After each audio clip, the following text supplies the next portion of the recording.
ဖယားကြောင့်တင်ကထိန်ဝင်ဝါလို့တာရကရှစ်လောက်တင်အဝဲမှာဥပြည့်စေက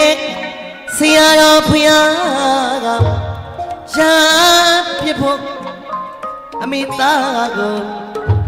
ရိုင်းတို့လိုက်တာရမယ်ရိုင်းတို့ကြည့်ဝင်ဩဝါဒကထာဟောကြားတဲ့အမေလေးကြားတော့တေဝေအဝမှာတေဝေအဝမီမြတ်ကြီးဆို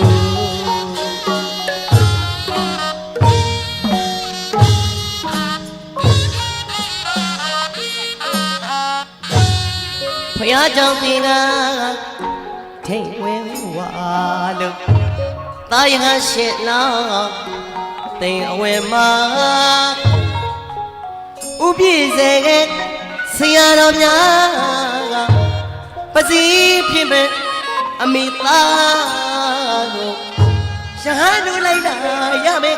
ရဟန်းတို့ကြည့်ပြီးဩဝါဒသာဟောကြားတာအမေလေးကြားတော့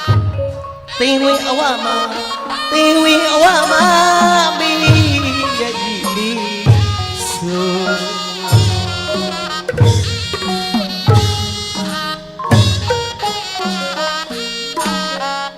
ရှင်ဝင်ပိုက်ခါမွေးခင်ကလို့အမိရင်နဲ့မရဲ့ကလေးလို့တာလူပီဖြစ်ဖြစ်မဲ့အမိမခွဲရနိုင်လို့လောကအချစ်တင်